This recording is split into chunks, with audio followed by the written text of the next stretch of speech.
Selamat pagi Ibu, saya dengan Dr. Gorbi. Jadi saya dokter yang bertugas saat ini. Ini dengan Ibu siapa, umur, alamat, pekerjaan, pendidikan. Jadi Ibu datang kemari dengan keluhan apa? Lalu kita melakukan anamnesis pada pasien dengan menanyakan kesehatan reproduksi. Kita menanyakan tanggal haid terakhir, lama haid dan pola pendarahan haid, riwayat paritas dan riwayat persalinan yang terakhir, riwayat kehamilan ektopik, nyeri yang hebat setiap haid, anemia yang berat, riwayat infeksi sistem genitalia, riwayat penyakit menular seksual atau infeksi panggul, berganti-ganti pasangan, riwayat kanker serviks. Pastikan klien sudah mengosongkan kandung kemihnya dan mencuci area genitalia menggunakan air mengalir dan sabun. Pemeriksa mencuci tangan dengan air mengalir dan sabun dengan 6 langkah WHO.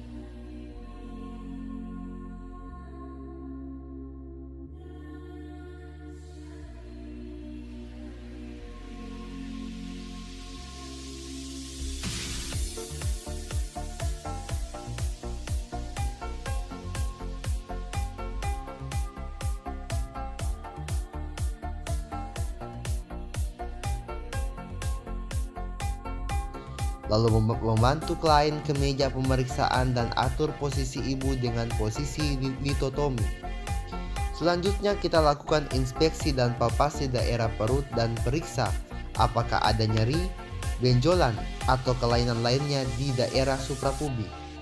Kenakan kain penutup pada klien untuk pemeriksaan, lalu kita atur sumber cahaya untuk melihat serviks.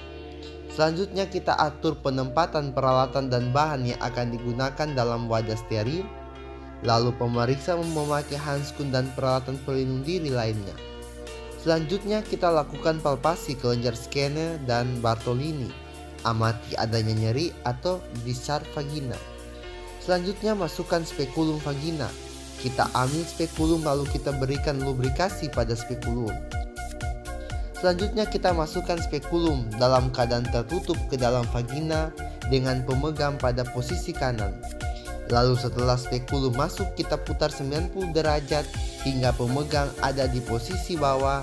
Lalu kita buka spekulum dan atur posisi spekulum hingga porsio cervix terlihat jelas.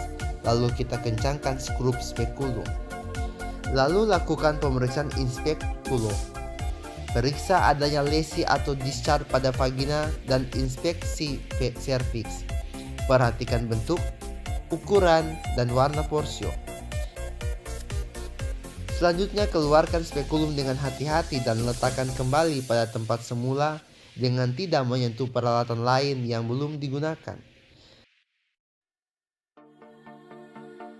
Selanjutnya kita lakukan pemeriksaan bimanual.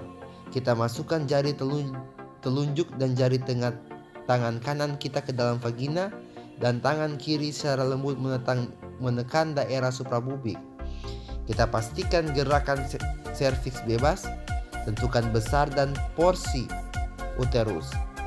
Pastikan tidak ada infeksi atau tumor pada adnesa. Selanjutnya kita lakukan pemeriksaan retrovagina, seperti kesulitan menentukan besar uterus retroversi atau adanya tumor pada kafum Douglas. Buka kain penutup ibu dan persilakan ibu merapikan diri. Lalu rendam semua alat yang telah digunakan ke dalam larutan klor dan buang semua bahan yang telah terpakai di tempat sampah medis. Setelah pemeriksaan, pemeriksa membuka handskun dan membuang di tempat sampah medis. Lalu pemeriksa mencuci tangan dengan 6 langkah WHO. Lalu beritahukan hasil pemeriksaan pada pasien. Jelaskan diagnosis atau kesimpulan hasil pemeriksaan pada pasien. Bila perlu, lanjutkan dengan konseling khusus dan penata laksanaan lanjut dan ucapkan salam pada pasien.